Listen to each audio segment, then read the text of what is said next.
quero agradecer a Deus primeiro pela oportunidade de estar com vocês, oportunidade de ter gente que queira ouvir sobre esse assunto. Graças a Deus eu estou indo em muitos lugares, né, falar sobre isso, porque como está sendo debatido lá no Supremo Tribunal Federal, né, isso levantou esse assunto que não era para ter polêmica, porque a resposta é muito simples, mas por toda uma questão que eu espero que hoje cada um saia daqui entendendo muito bem sobre isso, por toda uma questão, isso hoje é algo controverso na sociedade. Tá? Então, eu acho muito bom a gente ter começado pedindo o Espírito Santo, porque é o Espírito Santo que nos explica todas as coisas. A gente tem que ter uma consciência nesses assuntos, em especial sobre a vida, que é o valor maior do ser humano. A vida é o valor mais atacado em todos os aspectos do ser humano. Então, quando a gente está falando sobre a consciência sobre a vida, a gente está falando sobre a consciência do mais precioso que Deus nos deu. E existe toda uma guerra acontecendo em torno desse tema. Uma guerra social, uma guerra política, uma guerra financeira e uma guerra espiritual. Então, é muito ingênuo a gente achar que defender ou não o aborto é uma questão só de fé. Não é uma questão, é ingenuidade você pensar isso. Você está pensando pequeno. E eu espero que até o final dessa tarde você tenha uma consciência mais aberta e entendida sobre esses aspectos. Tá? Por que eu falei que a questão no final é simples? Porque a Constituição brasileira é muito simples. Ela garante o direito à vida. Esse é o principal direito do ser humano, cidadão brasileiro, é o principal direito, o direito à vida. Então, se nós considerarmos que o bebê tem vida, ele tem direito a viver. Ponto, acabou, não tem discussão, não tem mais nada, é muito simples a Constituição.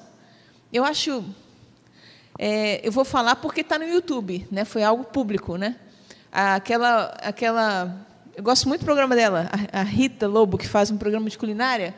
Foi engraçado, ela deu a declaração sobre o aborto, ela falou assim, eu não vou nem considerar essa questão, se o neném é gente ou não, mas eu quero falar sobre o direito da mãe de fazer o que ela quiser com o próprio corpo. Como assim, eu não vou nem considerar a questão se o neném é gente ou não? Parou de ouvir aí. Oi, né? Então, a gente tem que responder algumas perguntas. Primeiro, por que a igreja diz que o bebê é gente?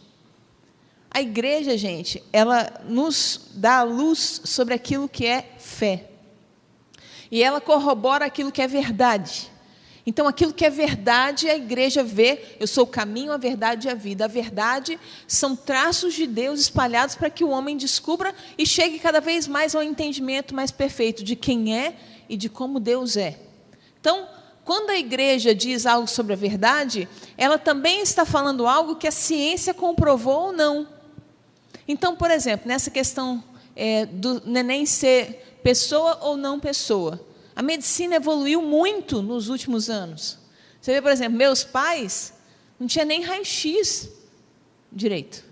Minha mãe não sabia, nascia na hora que sabia se era gêmeo, trigêmeo, não sabia isso, ninguém sabia. A vida intraútero é um mistério. A gente só estudava o bebê quando acontecia a morte da mãe, e aí se estudava o bebê, mesmo assim, de poucos séculos para cá. E aí a medicina inventou o ultrassom. Finalmente, nós podemos descobrir que existia um bebezinho lá dentro e quais as etapas de desenvolvimento desse bebezinho, né?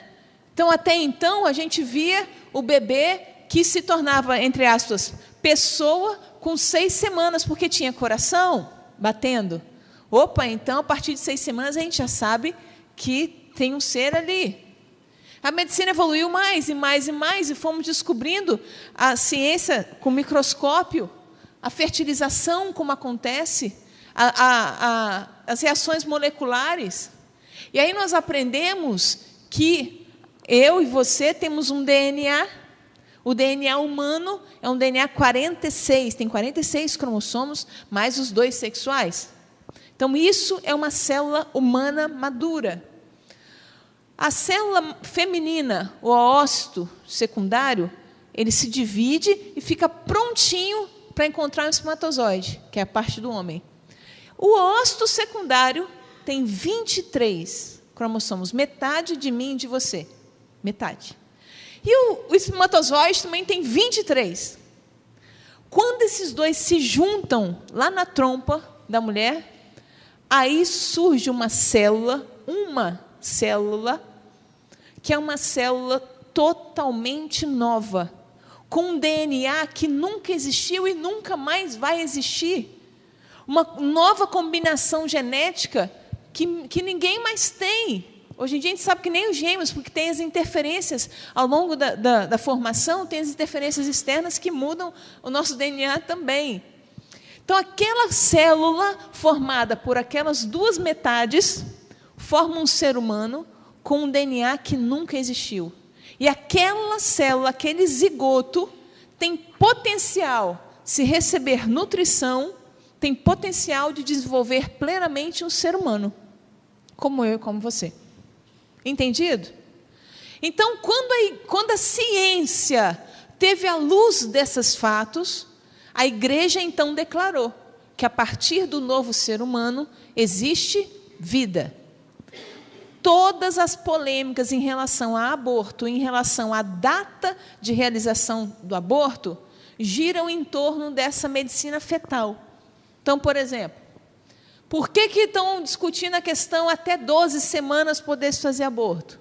Porque eles falam que até 12 semanas não tem tecido neuronal, não tem cérebro.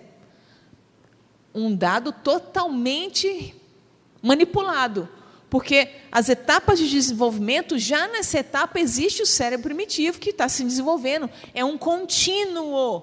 Não tem um momento, agora o neném vai fazer cérebro, agora o neném vai fazer estômago. Não, é um contínuo, uma dança das células ali que vai formando todo aquele tecido. Lá na Alemanha, eles liberam um aborto até 24 semanas, porque dizem que até 24 semanas o bebê não sente dor. Mentira!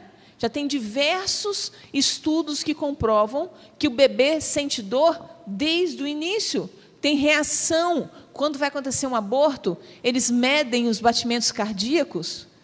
É até bom a gente falar sobre isso, né? Como você acha que a gente mede dor?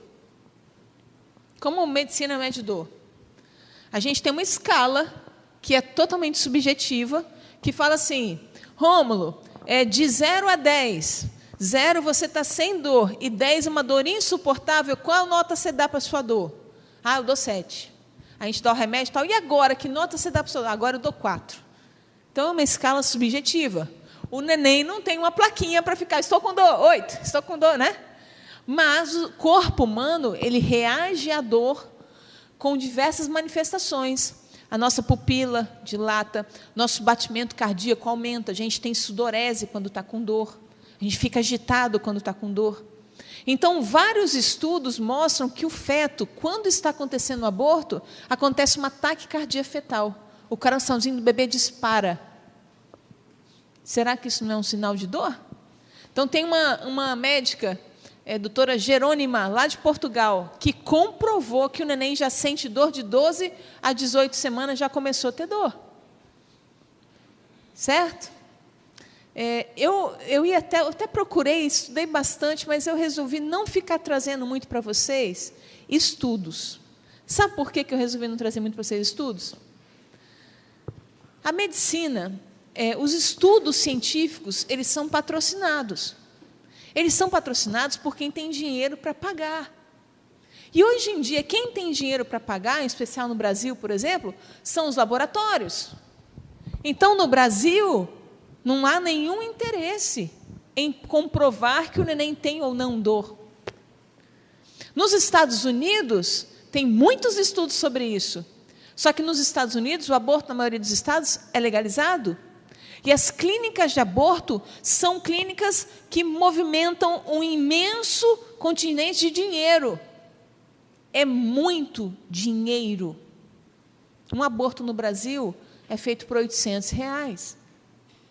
Entendem? É muito dinheiro que movimenta as clínicas de aborto. Lá nos Estados Unidos é muito caro. O cara faz em 15 minutos um aborto e é muito dinheiro. Então, as clínicas têm um recurso imenso. Como confiar nos dados gerados por estudos assim? Estão percebendo como é difícil a gente trazer dado científico para isso? Mas existem várias evidências. Por exemplo, na terapia, né, existem alguns ramos da psicologia que abordam as impressões que a criança teve intraútero. Então, já se percebe que o subconsciente, o inconsciente no intraútero é muito poderoso e gera diversos registros que até muitas vezes influenciam nas nossas decisões de vida humana, atual, adulta. Então, muitas reações que nós temos na vida adulta são de marcas que nós trazemos da vida intrauterina. Se o neném está sendo marcado emocionalmente e inconscientemente nas suas lembranças, não tem cérebro, não pensa, não é um ser humano? Entendem? Então, primeiro ponto, já é muito claro que o bebê é uma pessoa. Ok? Se é uma pessoa, ele tem direito, a vida é dele. Mas, Roberta, está no corpo da mãe. E é um dos maiores argumentos das pacientes feministas que defendem o aborto. O maior argumento delas é o corpo da mãe, eu faço o que eu quero com o meu corpo. Eu sou mãe de 2 meninos. Tive um agora há 8 meses. Saí do consultório, amamentei e vim para cá correndo. Além dos 2 meninos, eu tive um aborto espontâneo há 4 anos atrás. Eu sei muito bem como que uma gravidez influencia no corpo de uma mulher. Mexe muito. Minha coluna nunca mais será a mesma. E quem é mãe sabe muito bem disso, né? Tem várias repercussões, não vou ficar aqui falando sobre isso. Mas sim, é difícil carregar uma gravidez? É sim. Mas não é porque uma pessoa é difícil na sua vida, ou porque algo na sua vida gera uma repercussão no seu corpo, que você tem direito de matar alguém. Isso na vida concreta é muito simples, é muito real, muito cotidiano, né? O neném não é parte do corpo da mãe. O neném e os anexos dele são de um novo DNA. Aquela combinação não é igual às células da mãe. Tem nada a ver. Nada a ver. É outro DNA. É outra personalidade. É outra pessoa. Não é um pedaço de carne que está solto na mãe, não. É uma pessoa que tem direito à vida. Então, o primeiro argumento deles é esse. Segundo argumento, tem um argumento que eu acho o fim do mundo, que eles falam assim: a gente tem que liberar o aborto por causa da superpopulação, porque vai faltar comida no planeta. Não, é um argumento bastante usado pela galera. Mas é engraçado porque eles defendem o aborto dizendo que muitas mulheres morrem fazendo aborto. Então, querem que parem de fazer aborto para as mulheres parar de morrer. Ué, mas você quer... Não estou entendendo. Você quer parar de matar a mãe e quer matar o neném porque é por causa da superpopulação? A única forma de se controlar, ter um planejamento familiar é através da morte do filho?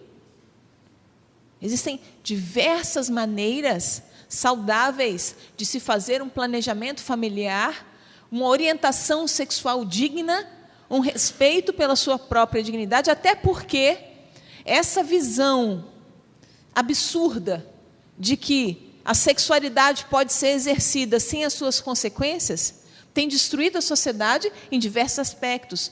Além, claro, das gravidezes indesejadas, temos também as DSTs que não param de crescer. Só cresce. E aí? Será que a solução para um planejamento familiar e um planejamento social é mesmo o aborto? Ou será novas políticas sexuais de educação com dignidade, com respeito ao sexo? Porque distribuir camisinha não deu efeito, só piorou. Distribuir pílula no dia seguinte, imposto de saúde, não deu efeito. Colocar DIU de cobre, imposto de saúde, não deu efeito. Será que não está na hora de a gente melhorar a consciência sexual das pessoas e dar uma educação sexual de dignidade, de respeito? Até porque camisinha não previne contra a grande maioria das doenças sexualmente transmissíveis, só previne contra aquelas que são sanguíneas. Entendem? Então, um argumento furado da superpopulação, total. Aí eles falam assim, eu trouxe alguns argumentos, tá? Já falei, né? Não é vida, é só... Ele ainda não é vida, é só um potencial de vida, é uma vida latente. Então, ótimo. Se eu acho que eu posso liberar o aborto por causa disso, então eu posso matar todo mundo que está nos hospitais em coma. Porque quem está no hospital em coma é um corpo funcionante que não tem consciência, tem só inconsciente, subconsciente. Então, eu posso matar essa pessoa? É ou não é? Mas é um ser que só vai existir se eu nutri-lo. Você já pegou um bebê para cuidar? Se eu deixo o neném sem nutri-lo, o que acontece? Ele então, posso matar o bebê fora da barriga, mas não posso matar o bebê dentro da barriga? Também é uma vida em potencial que só vai chegar à vida adulta produtiva se eu alimentá-lo, educá-lo e cuidar dele, senão ele vai morrer. Não tem jeito. Tem vários argumentos, tá, gente? Eles tentam, mas são argumentos tão... Eu gostaria até depois que vocês trouxessem mais, né? Primeiro aspecto, então, que eu queria colocar, depois a gente vai, no debate, a gente conversa mais sobre os argumentos, tá? Primeiro aspecto, então, é que o embrião e o feto são vida. São vida a partir de quando? A partir de quando existe um novo DNA. Existindo um novo DNA. É uma nova vida que está ali, em potencial, sim, mas é uma nova vida que está ali. Agora, é um potencial também, que assim, é um potencial muito real. Né? Desculpa, gente, eu sou ginecologista obstetra, sou terapeuta de casais, sou ultrassonografista no exército por causa do braço, que não aguentou muito. Mas sou ultrassonografista. E quando a gente está no ultrassom, é uma vida em potencial, mas é uma vida muito real. Com 6 semanas de gravidez, que na verdade são 4, mas na contagem são 6 semanas de gravidez, o neném tem coração batendo. Com 8 semanas começam a brotar os membros. Com 10 semanas já está todo fechadinho o tórax, a cabeça definida, o olhinho começando a definir, a orelha começando a definir, já tem dedos com 10 semanas. Com 12 semanas, que já é um feto, que tem alguns argumentos que falam isso também, pode matar enquanto é embrião, até 8 semanas. Mas estão tentando liberar a partir de 12. De 9 a 12 já é feto. O que significa ser feto? Que já está, as estruturas básicas já estão todas desenvolvidas. É um bichinho desse tamanho, mas tem todas as estruturas básicas, tem dedo, começa a ter unha, o olho já está começando a formar, o ouvido formar, a forma já é uma forma humana. Os órgãos internos já estão todos pré-definidos, depois vai desenvolver e crescer. Desse tamanhozinho. Desse tamanhozinho. E é triste, né? É engraçado que os ginecologistas, eles são muito contra o aborto, porque é muito duro você vivenciar um aborto, é muito duro. Então, diversas vezes, infelizmente, eu tive a chance de receber o neném na minha mão. Abortos espontâneos, a maioria das vezes, tá? O Romulo vai falar depois a gente completa, mas é mentira os dados que eles espalham sobre a porcentagem de aborto. É mentira. A grande maioria de abortos é espontâneo, não é provocado, tá? Mas depois o Romulo vai falar, a gente fala depois no debate também. Mas eu tive a honra e a infelicidade, diversas vezes, o neném sair vivo na minha mão. Desse tamanhozinho. Com as perninhas, né? Porque é assim, entre cabeça e bumbum. Com as perninhas dá assim, ó. Mexendo ali, ó. Alguns segundos, minutinho, e morre na minha mão. É muito triste. Ali você vê que é uma vida, né? Ali você vê que é uma vida. É engraçado que, quando eu estudei, a gente considerava que a morte fetal é aborto até 24 semanas. Depois de 24, é parto prematuro. Só que hoje, com o TIM que nós temos, com o desenvolvimento da medicina fetal, alguns fetos com menos de 24 semanas nascem e vivem. E vivem. Nascem os bichinhos de 400, 500 gramas. E os bichinhos guerreiros ficam ali e vivem. Que a gente chamava de aborto antes, agora a medicina já tem condições de desenvolver. para virar gente mesmo fora do útero. Olha que loucura, né? Então, o primeiro ponto que eu queria dizer era sobre isso, a realidade do neném, que é uma pessoa. E como pessoa, tem direito à vida. Direito à vida. Segunda coisa que eu queria trazer para vocês, a realidade materna. Por mais que essa pessoa não queira uma gravidez, por mais que não tenha sido planejado, por mais que seja uma gravidez rejeitada, essa mulher, quando a criança começa a desenvolver, ela já vira mãe. Os hormônios dela mudam por completo. O corpo dela muda por completo em todos os seus sentidos. O olfato fica diferente, o paladar fica diferente, o raciocínio fica diferente, os sentimentos ficam diferentes, os hormônios ficam diferentes. Essa mulher, mesmo que ela não deseje, não queira esta gravidez, ela já é mãe. Então, o aborto não é só uma agressão ao bebê. O aborto também torna essa mãe uma assassina. O aborto também é uma agressão para esta mulher. E essa agressão cobra um preço alto, e isso vem dos países já com aborto legalizado, porque aí eles começaram a estudar as mães, e comprovadamente, aí eu tinha uma lista de, aí ia ficar chato para a gente que não trouxe, mas isso é muito fácil pegar na internet, é muito fácil. Coloca consequências psicológicas do aborto nas mães. Tem centenas de estudos comprovando maior tendência ao alcoolismo, maior tendência à depressão, maior tendência ao suicídio, ao abuso de drogas ilícitas. Comprovadamente, essa mulher aumenta os seus riscos psicológicos de desequilíbrio. Além disso, tem repercussão na sua própria fecundidade. E isso eu pego no meu consultório, já peguei algumas vezes, né? Pacientes que tiveram abortos espontâneos, e depois, quando elas vão tentar ter filhos, elas tiveram aborto provocado. Depois, quando elas vão tentar ter filho, elas têm repetidos abortos espontâneos. E totalmente normal, fisiologia. Aí, algumas vezes, eu converso com elas. Quando eu vejo que é assim, né, quando chega para mim, aí eu converso. Converso sobre o auto-perdão, de se perdoar pelo que fez e se sentir digna de ser mãe novamente. Porque é como se elas não sentissem que elas são dignas de ser mãe. E o corpo reflete isso através de abortos espontâneos. Isso já tem comprovado, gente. Eu vejo isso na minha vida clínica, mas já tem também estudos que mostram isso. Aumenta o risco de abortos espontâneos pós-aborto provocado. Então, essa agressão à mãe é muito forte. Não que o aborto na parte fisiológica seja tão agressivo quanto eles pintam. Gente, dizer que o aborto deve ser liberado por uma questão de saúde pública é um absurdo. Isso é mentira. Isso é mentira. São 14 anos de formada, já entrei direto na residência. Eu tenho uns 13 anos que eu acompanho ginecologia e obstetrícia e trabalhei muito no SUS. Eu nunca vi uma mulher morrer de aborto. Nunca vi uma mulher morrer de aborto.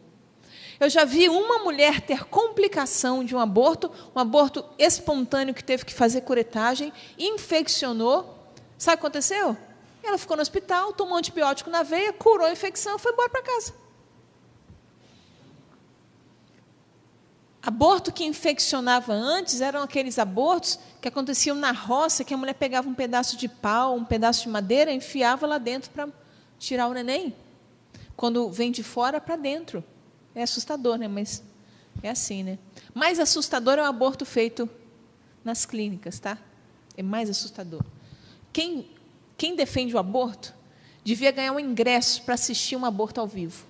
Se tivesse peito para ver um aborto ao vivo, você pode votar a favor do aborto. Se você não tem peito, não faz isso não. Porque você vê o médico enfiar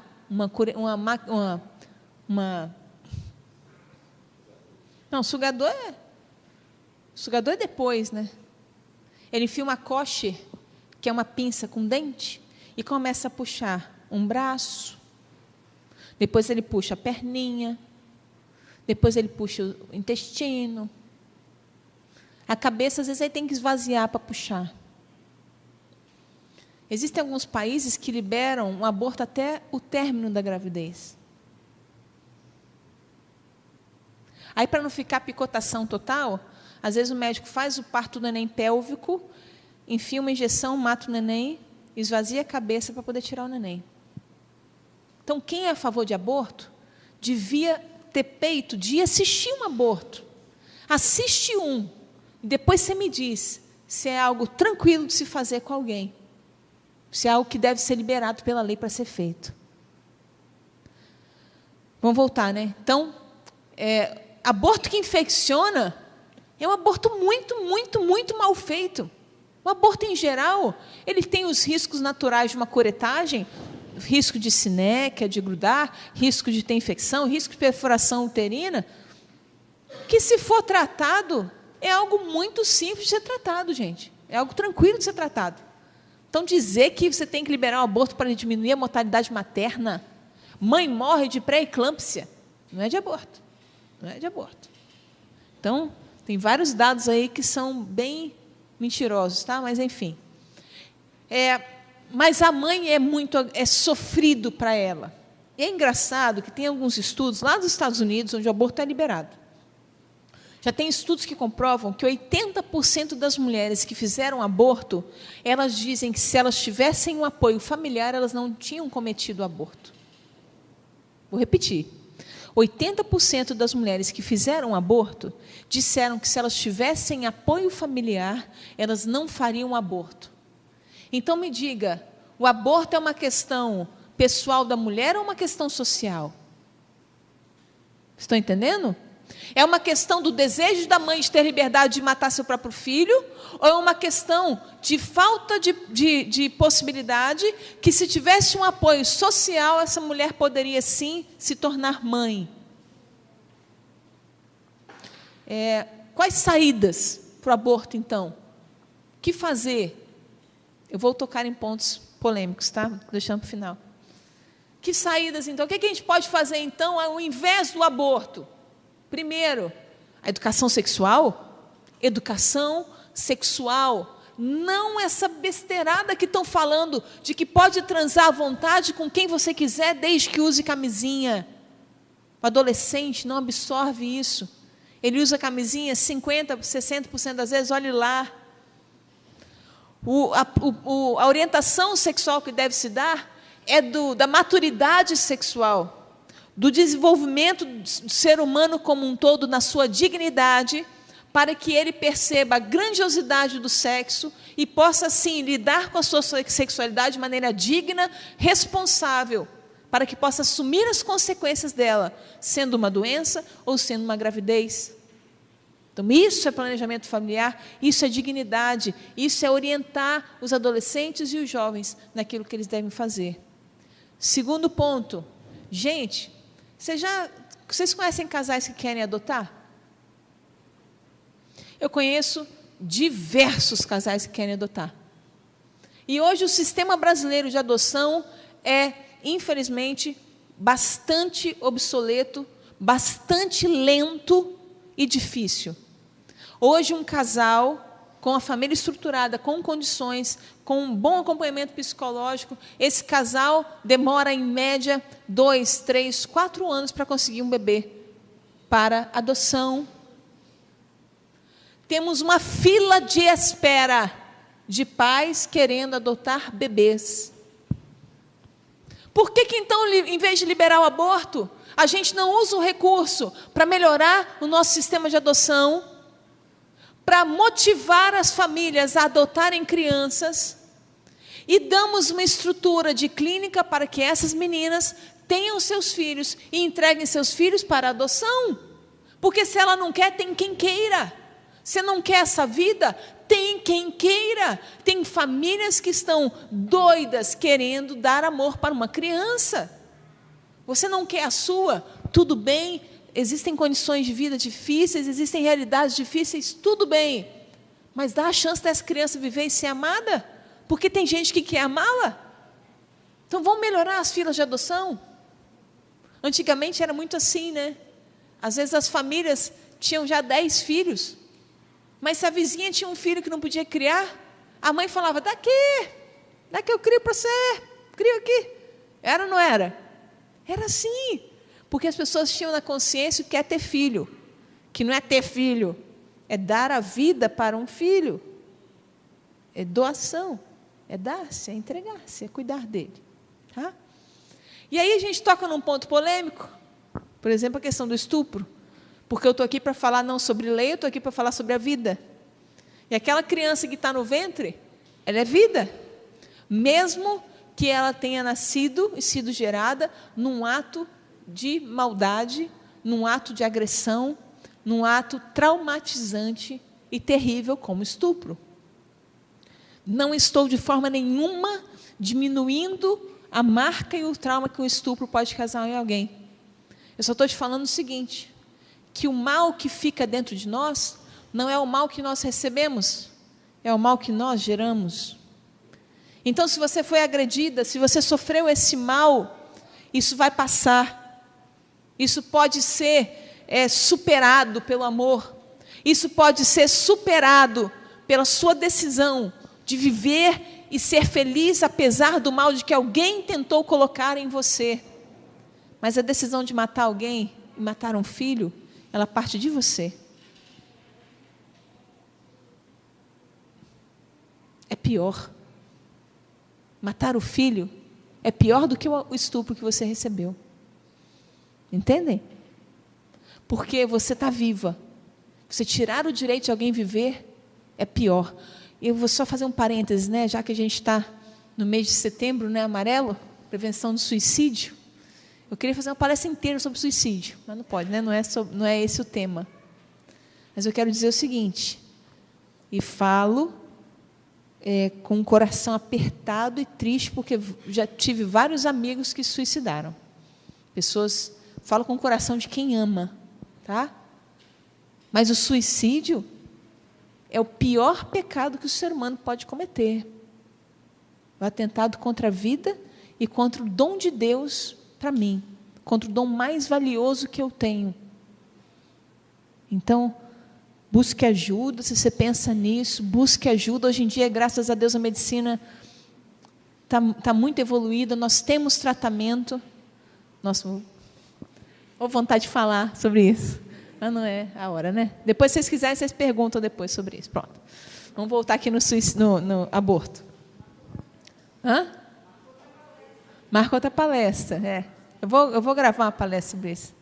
Está na hora de gravar. Porque a gente precisa entender o suicídio. Eu acho que a consciência sobre o suicídio mudou de uma maneira...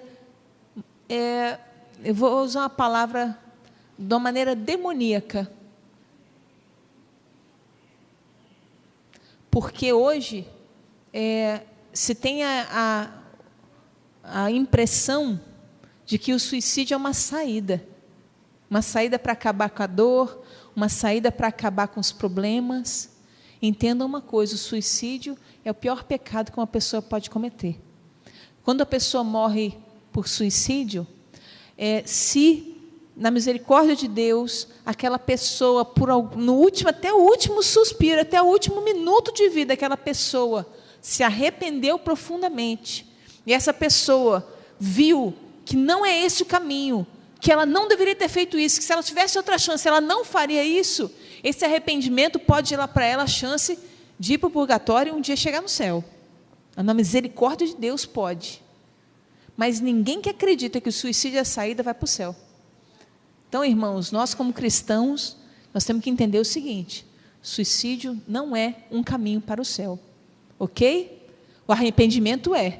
A igreja não diz que ninguém está no inferno, a igreja não coloca ninguém no inferno, gente, porque só Deus conhece o coração, e até o último suspiro a pessoa pode voltar atrás e se arrepender.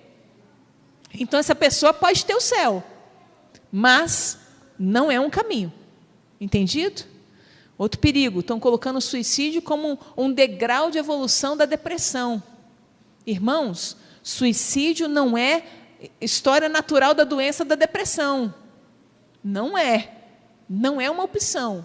E hoje em dia, graças a Deus, a medicina está muito evoluída. Temos remédio para tratar a depressão, temos terapia, temos psicólogos, busque ajuda, tem saída.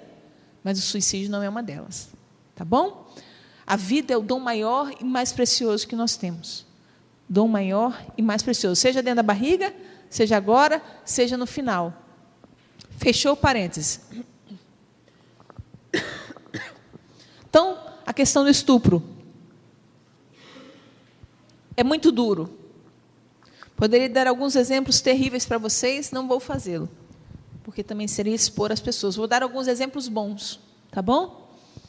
Eu tive uma funcionária uma vez, que ela me contou que quando ela tinha 12, 13 anos, ela namorava um rapaz, ela foi para uma festa, e nessa festa o namorado dela levou ela para o quarto, e mais 2 amigos a estupraram. Chamaram a polícia, foi tudo comprovado, a polícia era de menor, né? Então não prendeu. Mas deu uns chega para lá nos meninos. Foi comprovado o estupro. E aí, quando ela chegou em casa, o pai dela falou: se você engravidou, você vai tirar essa criança. E ela engravidou de uma menina. Ela falou: não vou tirar essa criança. Ele falou: ou você tira, ou você está fora da minha casa. Difícil, não? Sabe o que ela fez? Então, estou fora da sua casa. E daquele dia em diante, ela foi trabalhar em casa de família para poder ter a neném e criar a sua filha. Quando ela me conheceu, ela já tinha 3 filhos, a menina e mais 2. Essa menina tinha uns 12 anos. Ela falou: doutora, essa menina é a maior bênção que eu tenho na minha vida. Ela é o maior presente que Deus me deu.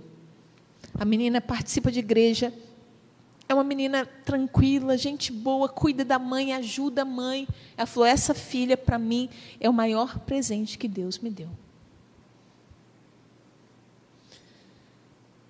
Claro que o mal, ele nos atinge, e ele é agressivo.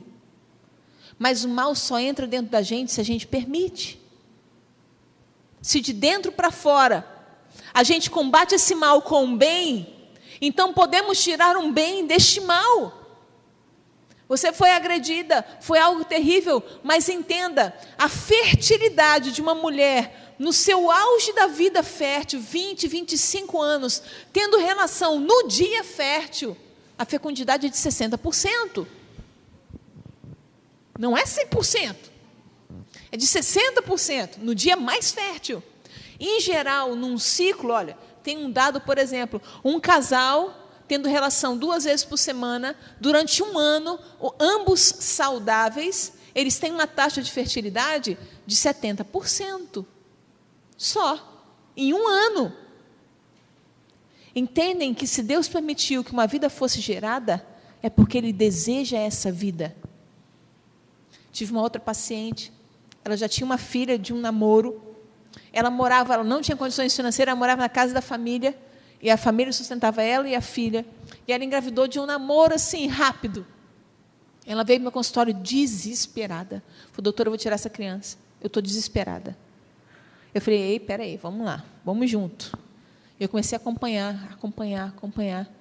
Comecei a fortalecer a fé nela na vida, fortalecer a fé de que se Deus deu essa criança para ela, é porque essa criança ia ser uma bênção. E a gravidez foi tumultuada, a família perturbando, querendo que ela tirasse, a família dizendo: você, quando nascer, nós vamos jogar você fora, nós não vamos dar ajuda, nós não vamos criar você e seus filhos todos, nós não vamos... E a gravidez foi tensa, e ela ficou firme ali, era excluída pela família, ficou firme. Quando a criança nasceu, era uma menina também, quando a menina nasceu, na consulta de revisão do parto, ela veio e falou: doutora, eu mal consigo pegar a menina, o povo não deixa, todo mundo fica agarrando a menina, e abraça a menina, a casa agora é uma alegria só, a menina renovou minha família, minha família agora é só festa, todo mundo junto ali, brincando com a criança, uma animação total, eles são mais apaixonados pela criança do que para mim. Eu falei: agora não querem mandar você embora? Ixi, mas de jeito nenhum, está todo mundo apaixonado com a menina. Criança dá trabalho, gente, uma criança é uma bênção. É bênção. É muito bom. Dá trabalho, tá? Demais. Dá. Não vou mentir, não, que trabalho dá demais. Mas pergunta para o pai e para a mãe se quer devolver. Ah, não quer devolver, porque é bom demais. Certo? Então, se você acredita no bem, o bem frutifica. Se você planta o bem frutifica. Se te fizeram mal, Decida fazer o bem. E você vai ver o fruto disso. Nossa, eu não dou conta porque eu vou ficar olhando para a cara da menina e lembrando da história. Eu duvido que isso aconteça. Eu duvido que isso aconteça. Mas se você pensar assim ainda, então dá a chance dessa criança viver e dá para algum casal que quer amar de verdade essa criança. Eu duvido que isso aconteça, porque a vida é muito mais o bem é muito mais forte que o mal. A vida é muito mais forte do que o que podem ter feito de agressão para você.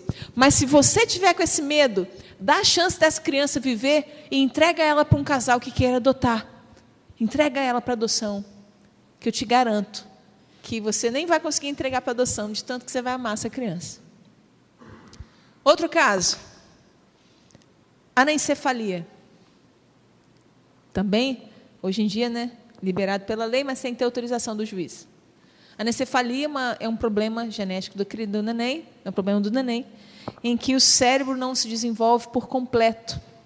Então, a criança, quando ela nasce, dependendo do grau de anencefalia que ela tem, ela não tem condições de respirar, viver e morre após o parto. Só que os nossos métodos diagnósticos hoje não conseguem prever com certeza qual o grau de anencefalia. Então, a gente não tem como dizer quantos dias essa criança vai viver, ok? Então, o pensamento do mundo é evitar sofrimento. Para que eu vou levar uma gravidez até o final? Se meu filho vai nascer e morrer, para que eu vou viver isso? Não, aborto, acaba com essa vida logo, porque eu não vou ficar depois, passar o parto, se essa vida vai morrer? Não, aborto. Pensamento do mundo de evitar sofrimento, de não entender que existe um valor em todos os momentos da nossa vida, sejam eles bons ou ruins.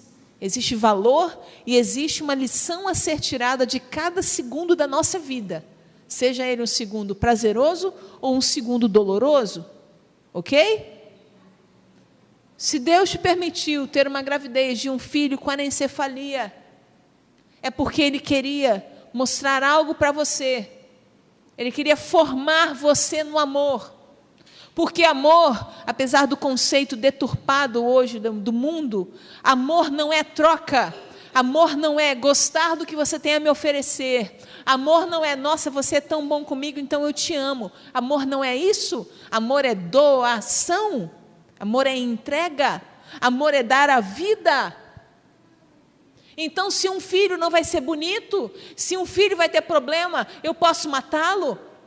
Porque ele não vai me dar o prazer de de ser bonitão, de ser saudável, de ser e tal? Eu posso matá-lo? Ah, então quer dizer que se você tem câncer e sua expectativa de vida é falecer daqui a 2 semanas, eu posso te matar? Por quê? Para que eu vou ficar com você vivo aqui? Você não vai morrer. Estão entendendo? Nossa, eu tenho uma doença terminal, eu estou quase morrendo, então vou matar você. Porque a gente evita o sofrimento da família, a gente evita os problemas, né? Então, entendem que o critério de que vai morrer não existe? Vou contar um caso. Estava eu no plantão do SUS, e aí chegou uma paciente com uma gravidez de anencefalo. E aí a mulher... A mãe, quem atendeu foi uma amiga minha, ginecologista. A mãe, durante a consulta, ela estava em trabalho de parto, durante a consulta ela falava assim, esse juiz não me deixou tirar essa coisa, eu queria ter tirado esse negócio de mim, esse juiz não deixou, estava brava. E aí essa minha amiga, nossa, aí foi para o quarto, nossa, Roberta, por que o juiz não deixou? Pô, meu Deus do céu, e tal... Eu falei, ó, calma que o buraco é mais embaixo, calma. E aí nós fizemos o acompanhamento todo, demos analgesia de parto para não sentir dor e tudo, tal. Ok. Foi parto normal. Quando a menina nasceu, menina também, gente, só estou falando de mulher hoje. Quando a menina nasceu, a neném chorou. Saiu da mãe e chorou. A mãe gritou, começou a chorar. Maria! Maria! Minha filha! Aí eu olhei para a ginecologista e falei, está vendo um pedaço de carne? Quem é? Tinha nome. Minha filha. Agora o pedaço de carne é Maria, minha filha. Entendem? Como que no coração daquela mãe, aquela agressão que ela estava fazendo com a filha, era uma agressão a ela também, porque ela queria ser mãe, porque ela estava vivendo aquilo tudo. Na hora que a menina deu sinal de... Viveu uns 3, 4 dias essa menina, depois ela morreu. Pô, Roberta, mas morreu. Gente, e se Deus quer formar essa mãe e esse pai no amor? Olha o quanto essas pessoas foram transformadas por essa experiência de uma gravidez anencéfala. São pessoas diferentes agora, esse casal. Eles têm uma outra consciência do que é pai e mãe, do que é amor. Às vezes, gente, as coisas acontecem na nossa vida para nos formar. Você sabia que tem bebês saudáveis que morrem na barriga da mãe? Aí você vai falar, então não engravida não, porque, nossa, meu Deus, mas então eu não quero mais sofrer, e pelo risco de sofrer eu não vou mais me arriscar no amor? Porque engravidar é se arriscar no amor. Quando você engravida, você não sabe o que vai vir. Você não sabe se o neném vai ser saudável ou não, se vai ser menino ou menina. Você não sabe quem vai ser essa pessoa. Então a gente não se arrisca mais para não correr o risco de sofrer? Se meu filho fica comigo um dia, um mês, um ano, ele não merece viver um dia, um mês, um ano? Meu filho ser saudável no ultrassom quer dizer que ele vai viver 50 anos do meu lado? Não sei. Vocês estão entendendo? Não cabe a nós julgar o valor do tempo de uma vida. Nós não temos o controle nem sobre a nossa vida. Você sabe quantos dias você vai viver? Você sabe se hoje à noite você não vai prestar as contas lá com Deus? Não sei. Não sei. A gente não pode julgar o valor da vida pelo tempo que ela tem. E nem pelo sofrimento que vai me causar. Porque um filho saudável pode te gerar muito sofrimento na sua vida. Pode ou não pode? Pode. Pode. Não é o porte físico desse filho que vai dizer quanto sofrimento que ele vai te dar, não. Certo? Então, ser pai e mãe é se doar, mesmo em situações adversas. Outro ponto. Estou acabando, Romulo. Outro ponto. Quando a gravidez traz risco para a vida da mãe, risco de morte materna. Gente, Jesus foi uma gravidez que trouxe risco de morte da mãe. Sabia disso? Jesus foi uma gravidez de risco de morte materna. Porque naquela época, a mulher não casada que engravidava era apedrejada em praça pública até a morte. Então, Jesus foi um típico caso de risco de vida da mãe. Nossa Senhora encarou esse risco. Vou contar um caso também, atual, de um casal amigo meu. Eles descobriram durante a gravidez que a mãe estava com um extenso câncer de pulmão.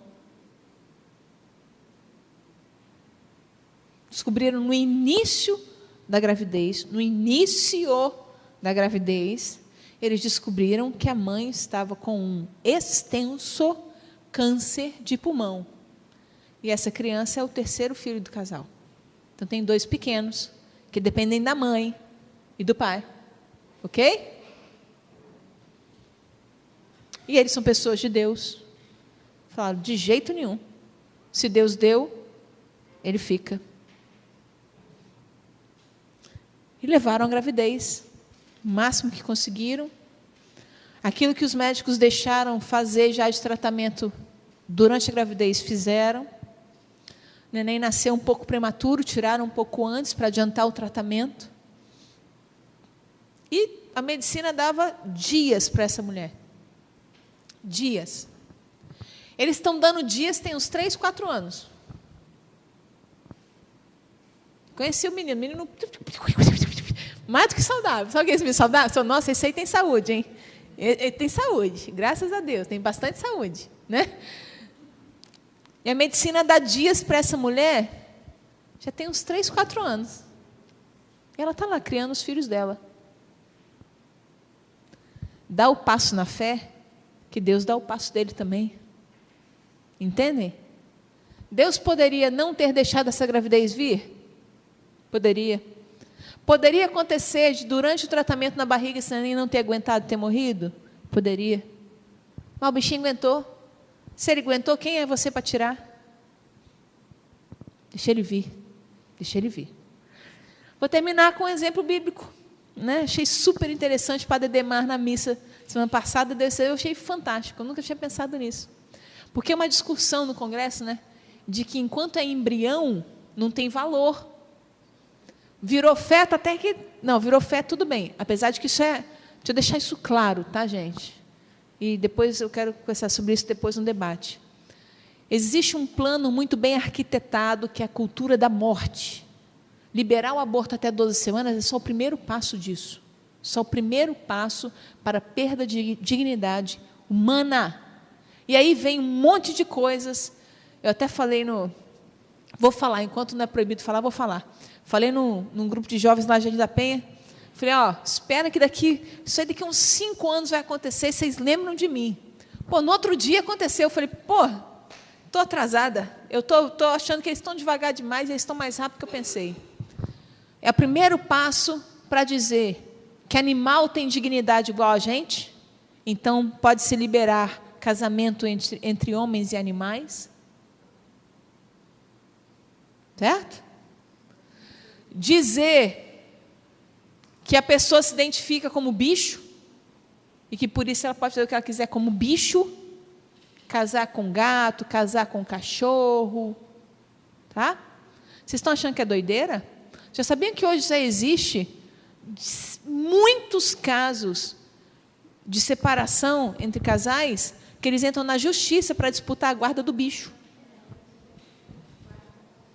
Guarda compartilhada do cachorro. Guarda compartilhada do gatinho. Ok? Então, liberar pedofilia, nós vamos estar discutindo isso aqui daqui a 1 ano, 2. Na França foi liberada. Vocês viram? Viram não?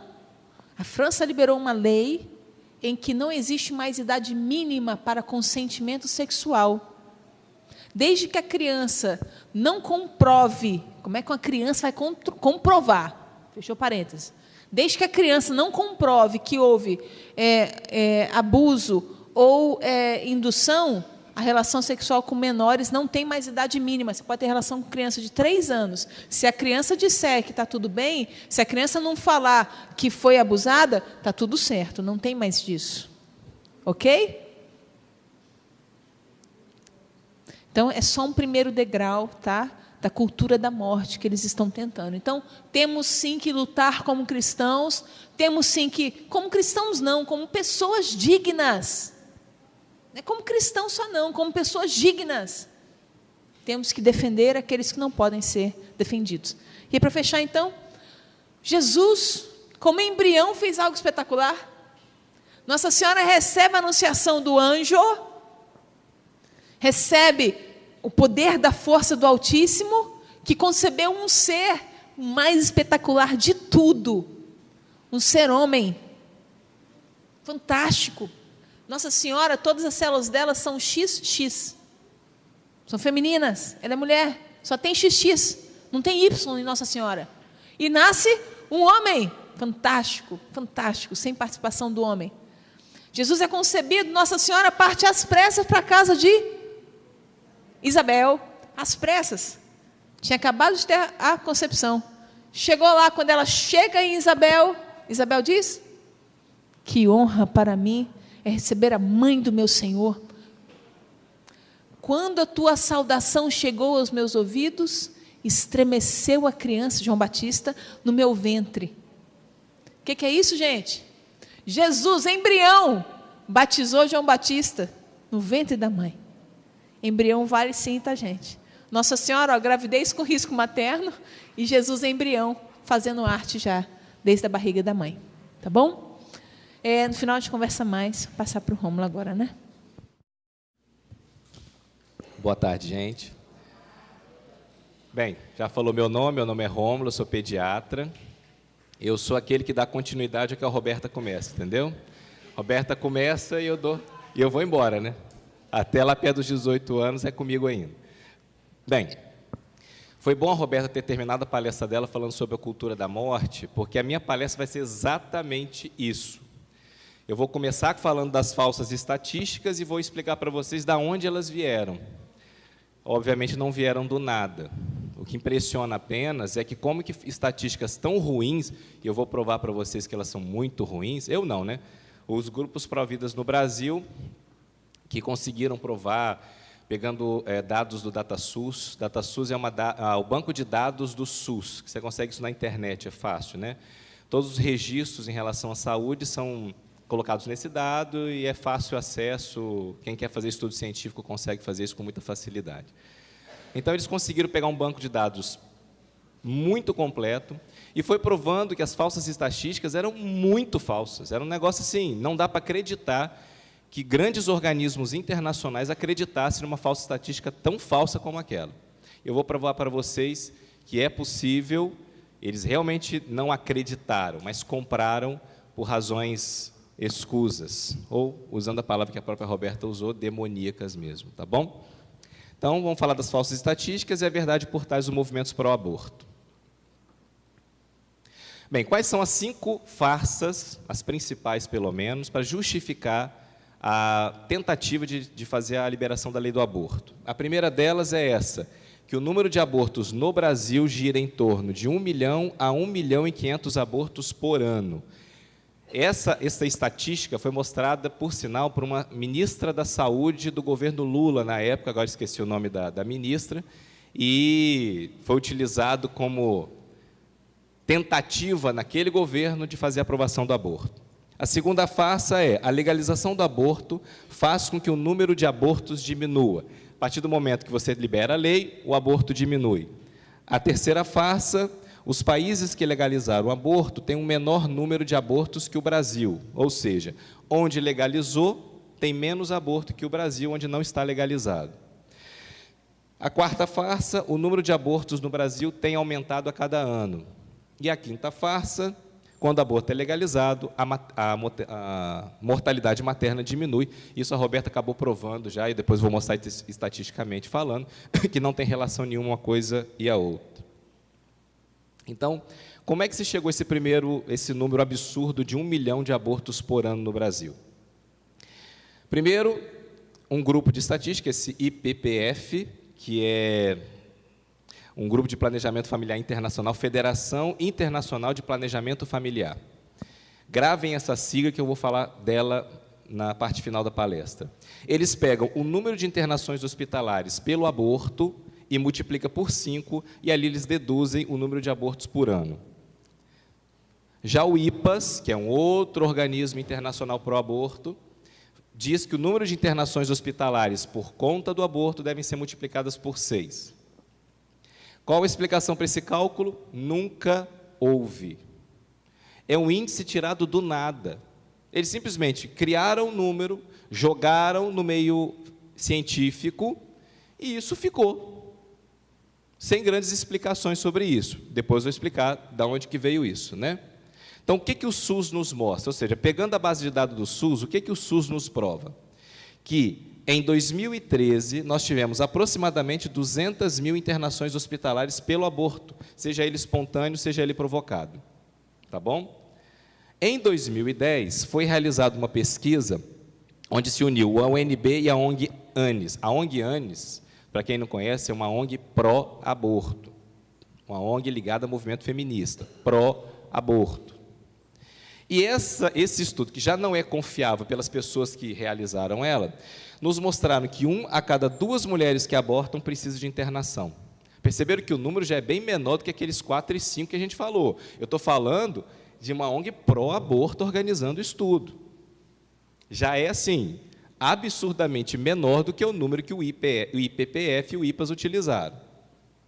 Bem, se 20 a 25% das internações hospitalares por aborto são por aborto provocado, isso é uma estatística aproximada. Há estudos até com números menores, de aproximadamente 12%.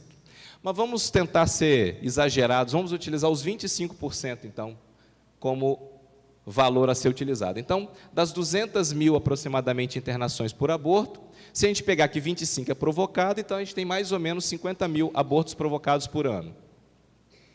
Pegando esses 50 mil aproximados e multiplicando por 2, que lembra daquele estudo da ONG ANES, que é bem menor do que o número utilizado por aquela IPPF e o IPAS, que são organismos internacionais. Nós chegamos a aproximadamente 100 mil abortos provocados por ano.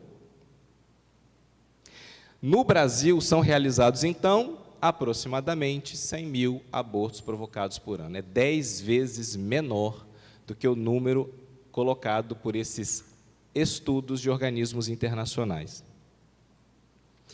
Bem, só voltando aqui rapidinho, a diferença é tão gritante e é tão fácil provar que é falso, que fica essa pergunta: como é que isso chegou à ONU?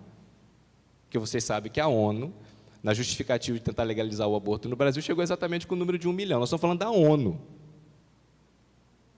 Depois eu vou explicar no final o que a ONU tem a ver com isso.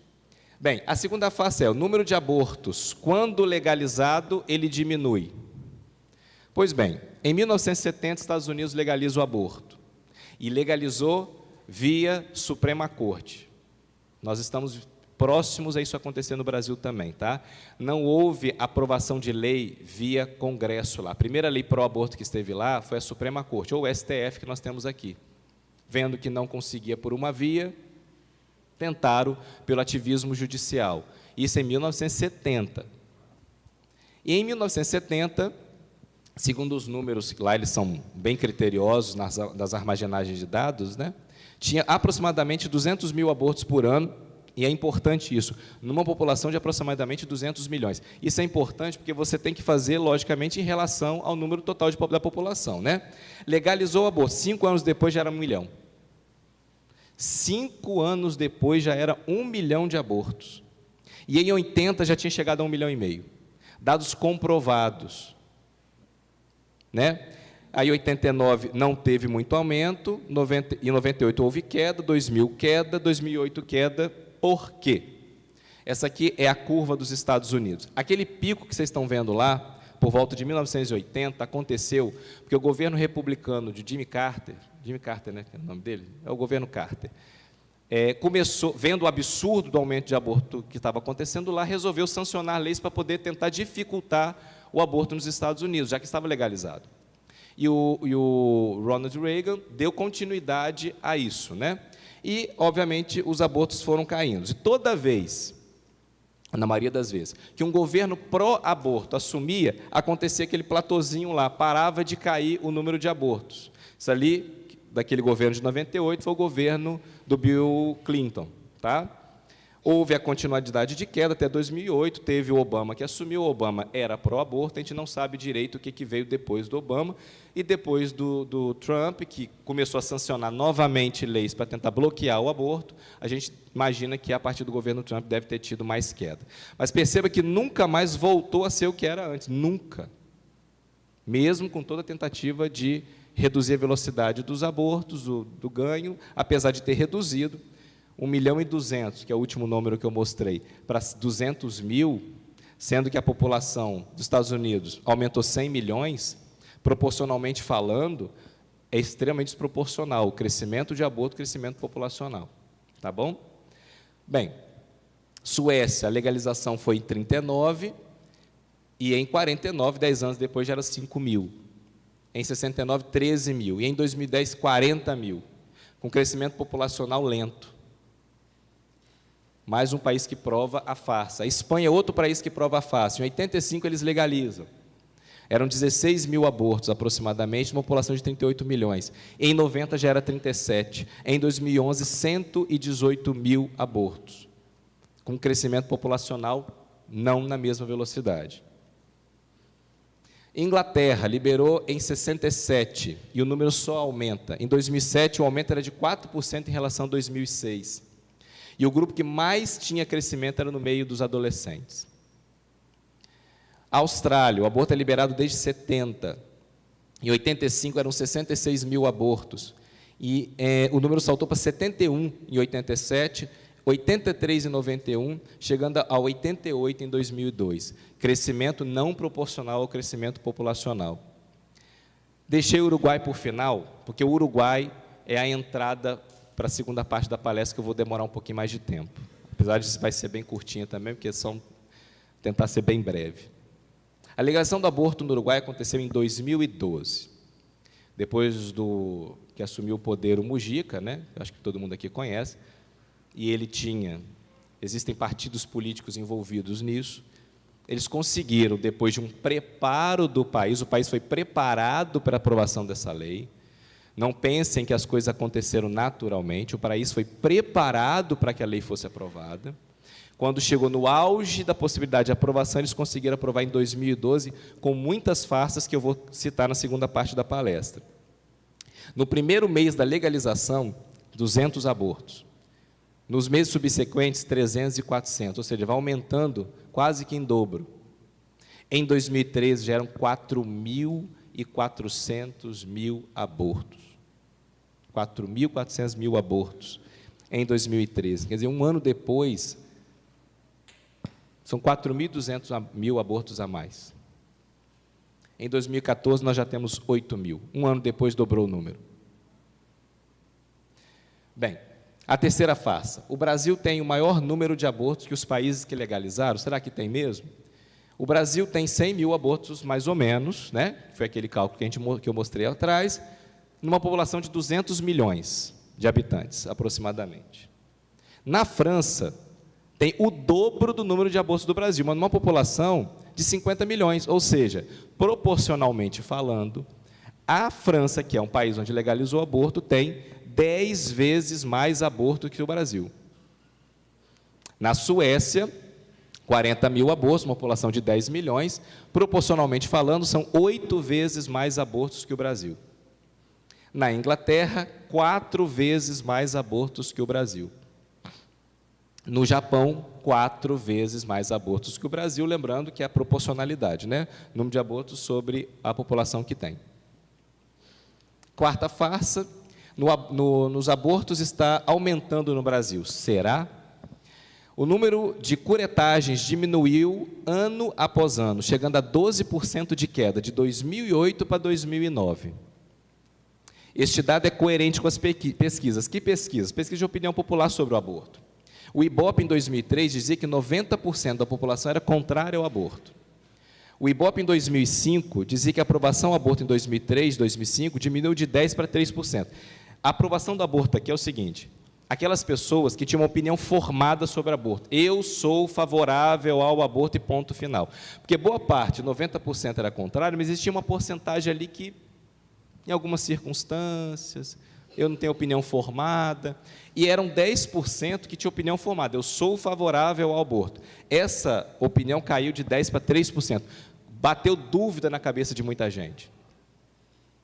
O Datafolha, que não é nem um pouco confiável, mas vamos utilizar os dados do Datafolha, pode aumentar um pouquinho aí. O percentual dos que achavam a prática do aborto muito grave foi de 61% de 98 para 71% em 2007. E só 3 consideravam moralmente aceitável, como os dados do IBOP. Agora, por que isso? Por quê? Primeiro, a forte presença da Igreja Católica. A Igreja Católica, sem dúvida nenhuma, é a maior pedra no sapato da cultura da morte, mas sem dúvida nenhuma. Tanto que existe um plano que uma das formas de se a cultura da morte ganhar e crescer é destruindo a Igreja Católica. É impossível. Com a Igreja Católica forte, não tem como a cultura da morte imperar tanto. Porque nós não temos apoio financeiro. Nosso apoio é de fé, é de cultura. E, obviamente, os grupos pró-vidas ligados à Igreja, que cresceram durante esse período e ajudaram a formar uma consciência mais real do que de fato é o aborto, que é o que a Roberta explicou para a gente aqui. É uma coisa muito simples, tá? É muito simples. Não tem segredo dizer que o feto e o embrião é uma vida. Mas, infelizmente, por um plano arquitetado, demoníaco por sinal, foi tirando da consciência das pessoas o significado de vida e, mais ainda, o significado de vida do embrião e do feto. A quinta farsa é: legalizar o aborto diminui a mortalidade materna. Roberta já explicou isso aqui. Eu vou só mostrar em números que é uma farsa. Não há relação entre diminuição de mortalidade materna, e mortalidade materna aqui eu estou falando da gestante, tá? Não há relação de diminuição da mortalidade materna com legalização do aborto. Há países, por exemplo, como o Chile, que a restrição ao aborto é muito grande e a mortalidade materna diminui ano após ano. Corroborando contra, né? Se diminuiria a mortalidade materna aprovando o aborto, por que o Chile, que tem as leis mais rígidas, há diminuição contínua da mortalidade materna? Há países onde o aborto é legal e tem a mortalidade materna alta, como na Índia. Bem, os dados mostram que não há relação nenhuma entre, ou pelo menos não a que eles relatam, de mortalidade materna diminuir com uma legalização do aborto. Porque as mulheres do Brasil morrem muito mais por falta de acesso à saúde no momento oportuno. Por quê? As principais causas de mortalidade materna que a Roberta falou. É a DEG, que é a pré-eclâmpsia, eclâmpsias, intercorrências durante a gestação, a DPP, que é descolamento prematuro de placenta. São essas principais causas de mortalidade materna. E os números provam isso. Olha o absurdo. Da mortalidade materna, que no ano de 2011, pelos dados do DataSUS, eram de aproximadamente 1.500 mortes maternas, 68 foram em decorrências do aborto. 4%. Você acha que 4% vai interferir numa legalização do aborto em reduzir morte materna? É óbvio que não. A diminuição da morte materna ocorre a partir do momento que a mulher tem mais acesso à saúde, no momento em que ela está precisando. Um pré-natal bem feito, bem acompanhado. Tudo feito direitinho, dificilmente terá morte materna, que é o que aconteceu no Chile. O sistema de saúde do Chile é muito bom. Entenderam? Bem, legalizar o aborto, então, não interfere em absolutamente nada a diminuição de mortalidade materna. Aí vem aquela fala, né? Mas o aborto não é questão de saúde pública, segundo esses movimentos? Não. O aborto é uma questão de interesses internacionais de controle populacional.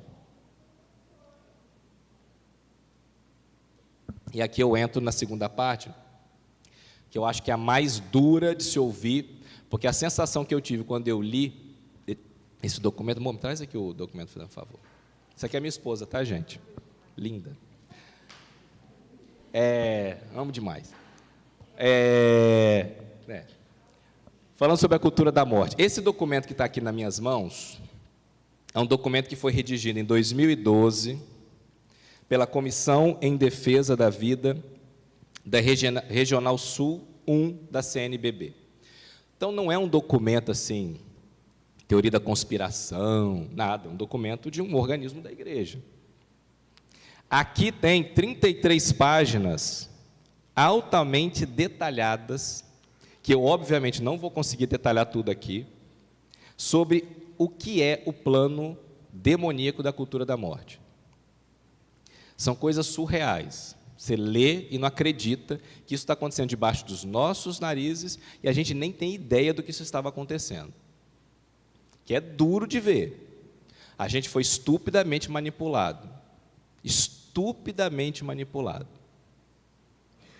Bem, o que diz esse documento, redigido em 2012, acessível nesse link, que quem quiser tirar foto, copiar o link e depois procurar na internet, vocês vão ter esse documento inteirinho para vocês imprimirem, tá bom? No final eu vou botar as referências, tanto os dados estatísticos que eu coloquei, que eu tirei de um grupo Provida que fez todo esse material e apresentou no Senado em 2015, quando teve uma discussão sobre o aborto lá, uma audiência pública lá no nosso Senado.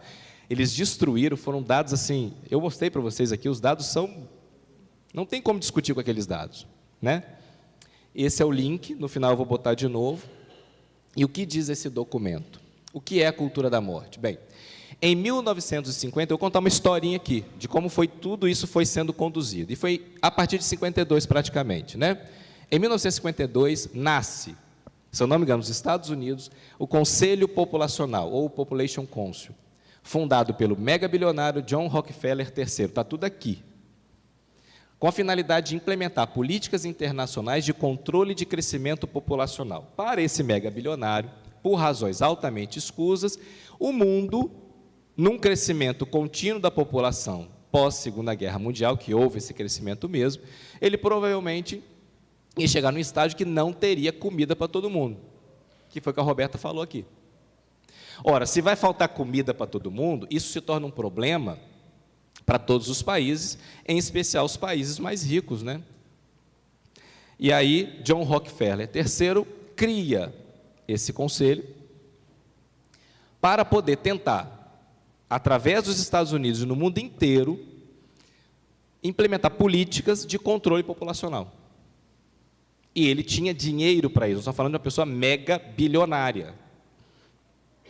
Essas políticas representam o início da instalação de uma nova ditadura mundial que terá como base a destruição, isso é importante, das distinções entre direitos humanos e legislação positiva. O que é legislação positiva? É aquilo que se vota no Congresso, no Senado, uma lei aprovada e sancionada. Até então, direitos humanos e legislação positiva estavam em conjuntos. Por quê? Direito humano não é um direito que se cria por lei, é um direito que se reconhece. As leis vão reconhecer os direitos humanos, porque ele é natural. Alguém precisa de uma lei para provar que você precisa ter seu direito à vida? A lei vai tentar resguardar os direitos já existentes, não criar uma lei para poder resguardar os direitos. Quando eles tentam, por toda essa influência que eles têm, separar as duas, a ideia é o quê? Que a legislação positiva tem interferência nos direitos humanos e eles passam a definir o que são direitos humanos. Aí eles passam a definir o que é vida e o que não é, quem tem direito à vida ou não, se as pessoas têm obrigação ou não de fazer planejamento familiar da forma como eles querem que faça o planejamento familiar. Eles mudam o direito humano, que é natural, que não precisa de lei para formar o direito humano, mas sim de lei para resguardar, passa a ter direito agora, e o próprio Congresso passa a ter voz de criação de direitos humanos, de leis de direitos humanos. Isto é o que nós chamamos comumente de cultura de morte. A cultura de morte é exatamente isso. Fazer nascer, via Estado e na consciência das pessoas, uma separação do que é lei e do que é direito humano inalienável. Quem conhece a doutrina social da igreja vai ver lá claramente, de todos os direitos, o que a igreja mais preza são exatamente os direitos humanos naturais. E a igreja faz de tudo para que todo o Estado esteja subordinado a isso, que nós chamamos de lei moral. A moralidade está acima de praxis, ou prática, como queiram, né? Prática política, prática social, prática econômica, ela tem que estar a serviço da moral, a serviço do homem, a serviço do direito humano, e não o contrário. O que eles tentam fazer aqui é inverter o jogo. A prática política, a prática econômica, a prática social, a serviço de uma agenda e os direitos humanos subordinados a ela. Bem, fundações bilionárias estão por trás de todo esse plano chamado cultura de morte. Então, não foi só a Fundação Rockefeller, teve várias fundações envolvidas. Nós tivemos a Ford, a MacArthur, a Packard e a Gates. Essas aqui são 5 que eu citei, mas são várias, tá? Dessas 5, eu quis citar, botei essas 5 de forma mais importante, porque a MacArthur é a fundação que foi escolhida para atuar aqui no Brasil. E a Gates é dele mesmo, Bill Gates. Essa é a fundação do Bill Gates, dono da Microsoft. Entendeu? Está por trás também, infelizmente, de toda essa agenda, tá? Podia falar, né, Madá? Estou falando tudo aqui, hein? Então tá bom. Está escrito, não tenho culpa nenhuma, né? Então, não é verdade, isso mesmo. Mandar perguntar ao pessoal conversar lá com bispos de lá. São braços da sua difusão organismos mundiais. E olha que beleza. A ONU e a OMS, a Organização das Nações Unidas e a Organização Mundial da Saúde, estão envolvidos com essa maldita agenda. E aí vocês entendem por que na época do Zika, a ONU interferiu aqui para tentar fazer a aprovação da lei do aborto por causa do Zika, por causa dos microcéfalos, das crianças com microcefalia. Não foi à toa isso. Nada é à toa quando se fala de mal. Mal é tudo arquitetado. O bem nasce naturalmente da gente, porque a nossa natureza foi feita à imagem e semelhança de Deus. O bem nasce naturalmente quando a gente se deixa levar, quando a gente deixa abraçar por Deus. O mal, ele necessita de arquitetar, ele necessita de você lutar contra a sua própria natureza para poder arquitetar o mal. Então, esse mal todo foi arquitetado, não veio de forma natural. Bem, vamos falar um pouquinho de alguns organismos responsáveis pela cultura de morte. A Population Council, eu coloquei a IPPF ali, apesar dela não ser a mesma coisa, elas são quase que irmãs gêmeas, elas nasceram no mesmo ano, com os mesmos propósitos, apenas em países diferentes. Population Council nasce nos Estados Unidos e a IPPF nasce em Mumbai, na Índia. Mas sim, mesma função, mesma razão, são irmãs gêmeas, podemos assim dizer, e provavelmente nasceram de propósito, surgiu do nada, no mesmo ano, em dois países diferentes, né? Aí nós temos, a partir dessas duas, nós temos a Planned Parenthood of America. Isso é falado demais na televisão, porque foi exatamente essa infeliz que o Trump tirou de financiamento assim que ele assumiu o governo. Isso saiu em vários jornais dos Estados Unidos e aqui no Brasil também. Eles pararam de receber o financiamento e ela é a filial da IPPF, que nasceu em Mumbai e era filial americana desse organismo. Uma das principais financiadoras do aborto no mundo. O IPAS, que é esse organismo por aborto mundial, as iniciativas sanitárias, que foram a que nasceu no Brasil, em Campinas, depois eu vou explicar um pouquinho melhor, mas elas foram implementadas aonde? No Uruguai. Por isso que o Uruguai conseguiu aprovar o aborto. As iniciativas sanitárias, que nasceu com um brasileiro, um ginecologista, tá? Brasileiro, da Unicamp, não tendo muito lugar aqui, foi lá nos Estados Unidos, num terreno mais fértil para esse crescimento, e acabaram, Uruguai, e conseguiram aprovação lá. E as católicas pelo direito de decidir. Entenderam? Você acha que essas mulheradas aí, dos católicos de direito para decidir, nasceram naturalmente dentro da igreja? Óbvio que não. Receberam dinheiro para formar, dentro da igreja, um grupo de católicas para o aborto. Se vocês estão acreditando em Globo, grande mídia, que essas coisas surgem do nada, sinto lhes informar, vocês foram enganados. Nós fomos, né? Porque eu também, por um tempo, acreditei. Entenderam? Católica, eu não vou nem entrar em detalhes de católico por direito para decidir, que isso aqui é tão absurdo que eu não vou nem detalhar isso aqui. Isso aqui é absurdo demais, tá? Eu vou detalhar um pouquinho as três: a Population Council, a IPAS e a Iniciativas Sanitárias. Vamos começar com a Population Council, que foi a mãe de todas as outras, tá? O IPPF. É uma organização que coordena o movimento de contenção de crescimento demográfico do mundo. Ela serve para isso. As duas, né? Elas foram separadas em 3 etapas. Eu vou descrever aqui as 3 etapas que eles proclamaram. Veja bem, eles não tiveram pressa, tá? Eles, em 52, organizaram uma etapa para ser implementada uma segunda etapa em 90 e uma outra etapa em 2002. Não tiveram pressa. O mal não tem pressa. O demônio não tem pressa. Ele vai trabalhando com calma, sem pressa. Ele aproveita, às vezes, a morosidade de nós, de católicos. A gente é muito moroso, às vezes, vai aproveitando a morosidade, a gente demora para reagir. E eles vão ali, ó, cozinhando o sapo na panela. Conhece a ideia do sapo?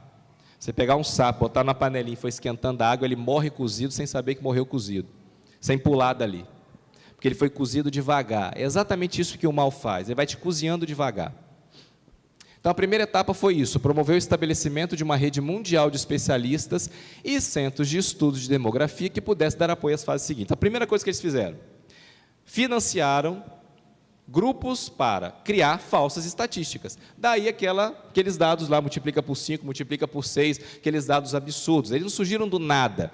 Juntou especialistas do mundo inteiro, cientistas de renome, de importância no meio acadêmico, para criar falsas estatísticas. A segunda fase promoveu o estabelecimento de programas de planejamento familiar nos países de terceiro mundo, óbvio que eles começaram lá, aqui, né? Com a política mundial dos direitos sexuais e reprodutivos, começando na Ásia e na África, que foi onde nasceu a IPPF, e prioridade de financiamento do movimento feminista. Então, a segunda etapa era o quê? Com as estatísticas falsas, nós vamos pegar as estatísticas falsas e colocá-las em prática nos países de terceiro mundo, para provar que realmente, caso a gente deixe a população crescer, vai faltar alimento no mundo. E, em paralelo, vamos financiar os movimentos feministas, que têm grande, por incrível que pareça, hoje menos, mas na época tinha um pouco mais, grande apreço por grande parte da população brasileira e mundial. E, enfim, chega a terceira etapa, que constitui em um lobby junto aos governos, ao governo federal dos Estados Unidos, para que este reconhecesse o problema populacional como uma questão de segurança interna dos Estados Unidos. Se eles mostram que o crescimento populacional é perigoso para os Estados Unidos então passa a financiar, sendo a maior potência do mundo, os movimentos para o aborto. E não só para o aborto, como também controle populacional, com DIU, com camisinha, com pílula do dia seguinte, tudo isso está junto, tá? Mas eles ainda precisavam de um braço para difundir no mundo. Adivinha qual é o braço? Esse. Conseguiram, com êxito, cooptar a ONU para que reconhecesse a necessidade de conter a explosão populacional. Quando, em 1968, a ONU reconhece o planejamento familiar como direito humano. Veja bem, o planejamento familiar, não é, pela forma como eles colocaram, não é um direito humano. Não entra no rol do direito humano, não da forma como eles colocaram.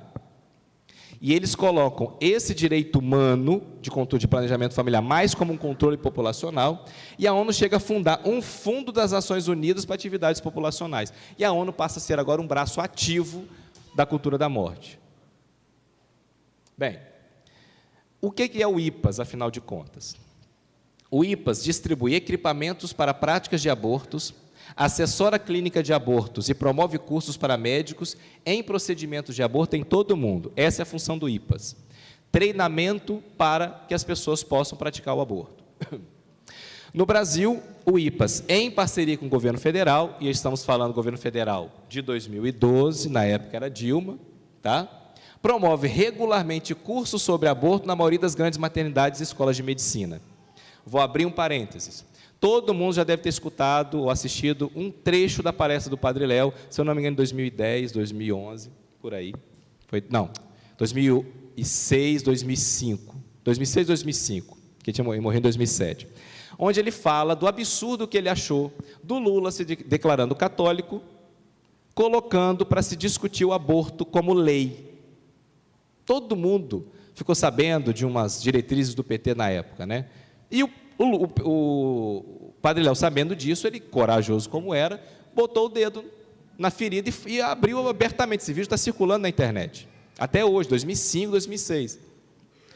O problema é que o Partido dos Trabalhadores, PSOL e alguns outros partidos, recebe financiamento dessa galerinha aí. Não foi à toa. Assim como o governo federal americano, que aprovou o aborto, que favorece as leis para o aborto, recebem também financiamento dessas grandes fundações. Então, nós temos o IPAS, que atua, não sei se atua mais hoje, porque esse documento é de 2012, então eu não posso dizer hoje, mas atuou junto às faculdades federais de medicina para fazer curso de aborto para os estudantes de medicina. Bem, iniciativas sanitárias. O que são as iniciativas sanitárias? Foi criado por Dr. Aníbal Faundes, professor de ginecologia e obstetrícia da Unicamp. E o papel dele era ensinar as mulheres como usar remédios abortivos para praticarem elas mesmas um aborto. Todo mundo que estiver acompanhando a internet sabe que a Inglaterra acabou de aprovar alguma coisa para poder utilizar essas pílulas em casa, para que as mulheres possam abortar em casa. Saiu agora há pouco tempo, acho que tem uma semana isso. A ideia é daqui, ó. Veio como é que nada é do nada, as coisas surgem porque foi arquitetado? Não tendo muito espaço aqui, ele foi para o Uruguai para implementar isso. E o objetivo era o quê? Diminuir o número de abortos provocados. Na ideia dele era, se eu faço a mulher perder o medo de abortar, ela deixa de querer abortar. Não tem lógica nenhuma, mas ele conseguiu, por financiamento internacional, implementar no Uruguai essa ideia. E, por razões escusas, caíram. Caíram ou se deixaram cair, né? Para ser mais exato. E conseguiram aprovar o aborto. E, obviamente, a partir do momento que legaliza, o número de abortos aumenta e não diminui, como eles falaram. Então, foi implementado em Uruguai a partir de 2002, e em 10 anos, o aborto era legalizado no Uruguai. Então, assim, essas são as duas referências. As referências estatísticas são aquela que foi apresentada na Câmara, quem quiser procurar na internet depois. Lá tem um banco de dados maravilhoso de como eles construíram aquelas estatísticas que eu coloquei na primeira parte. E esse artigo escrito pela Comissão em Defesa da Vida Regional Sul da CNBB. Eu quero só finalizar minha palestra deixando bem claro o seguinte: movimentos pró-vida estão crescendo muito no Brasil. Eu mesmo faço parte de uma, se chama Projeto Social Vida, que é da paróquia Nossa Senhora de Guadalupe, aqui do lado, e a gente tenta, na nossa pequenez, nossa dificuldade, tentar fazer com que as mulheres desistam do aborto, porque a gente tem plena consciência de uma coisa: nenhuma mulher, ou pelo menos a maioria esmagadora das mulheres, não querem abortar. O que gera esse desejo de aborto é o desespero. A partir do momento que você faz nascer nela a esperança, elas desistem da prática. Não é mostrando para ela que elas podem fazer e não tem problema, ou seja, não é tirando dela a consciência moral, do ato grave moral que é isso, que é o que iniciativas sanitárias fazem. Tira a consciência do ato grave e acha que tirando a consciência do ato grave, a mulher vai desistir do aborto. Não. É mostrando que o ato é grave e dando esperança a ela, que essa mulher vai ter coragem de assumir a vida como um bem precioso de Deus.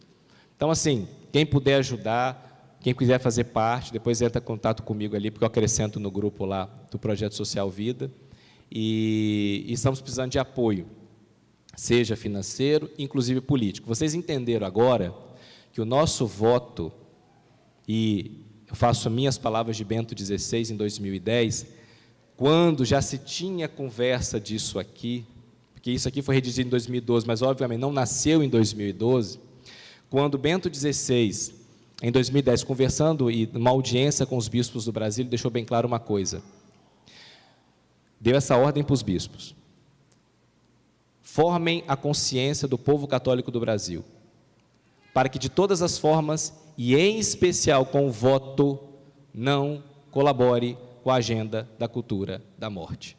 Existem políticos e partidos que recebem dinheiro desse povo, e vocês não têm a menor ideia disso, e estão achando que escolher político é na base de certos critérios, e não deveria ser esse. O principal critério do voto é moral. Qualquer pessoa favorável ao aborto é tão imoral para ser imoral em tudo aquilo que ele quer aparentemente ser bom, porque corrompe tudo aquilo que ele vem de boa proposta. Ser favorável ao aborto é ser favorável ao assassinato de bebês intraútero sem a menor possibilidade de defesa. Se uma pessoa é imoral a esse ponto de querer fazer a aprovação do aborto, e a Roberta falou mais ou menos como é que se processa o aborto, retirando partes por partes. Se uma pessoa é favorável a esse tipo de legalização, você acha que essa pessoa está preocupada com a vida das mulheres, dos negros, dos homossexuais? Parem, gente, deixem de ingenuidade.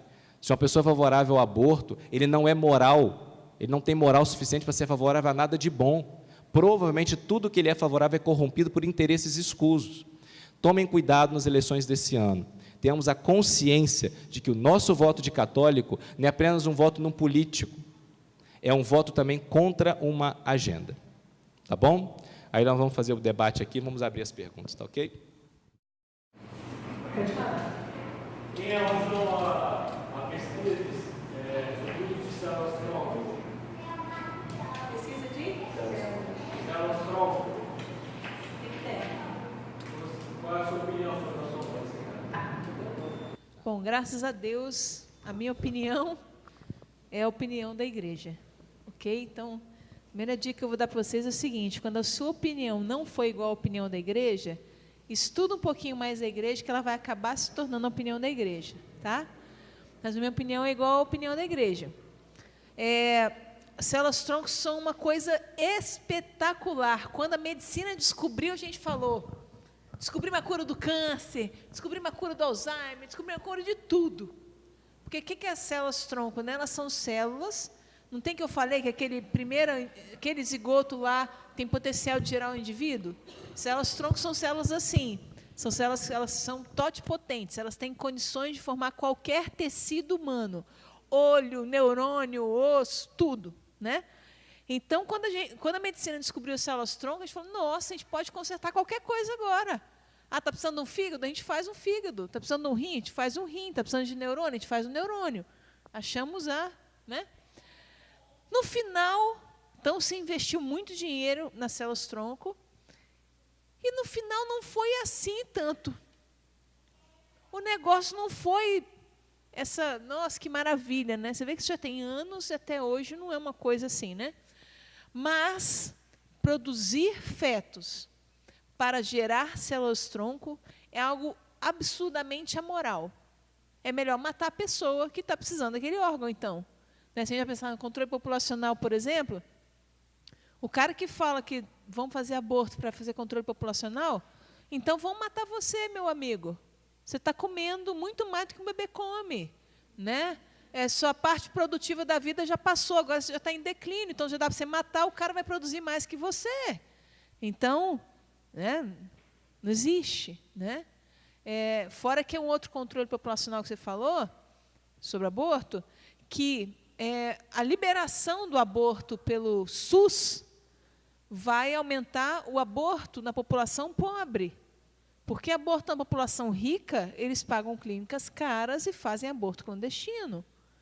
Então, eles querem fazer o aborto na população de base pobre, eles querem matar pobres, não estão pensando no rico, porque o rico ele faz aborto com gente rica, se ele quiser. Ok? Fechou parênteses. Então, células-tronco.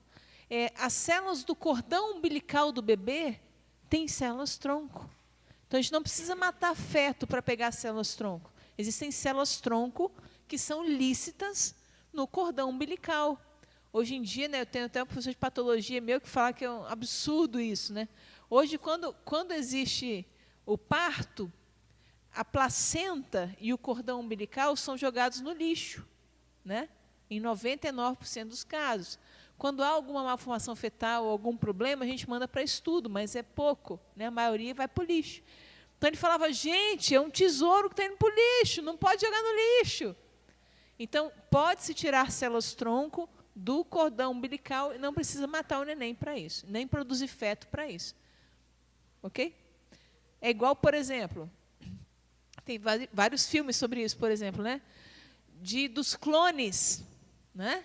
Então, para eu viver para sempre, eu faço um clone meu, gero um bebê com DNA igual ao meu, e se algum dia eu precisar, eu tiro um órgão daquela criança e ponho em mim.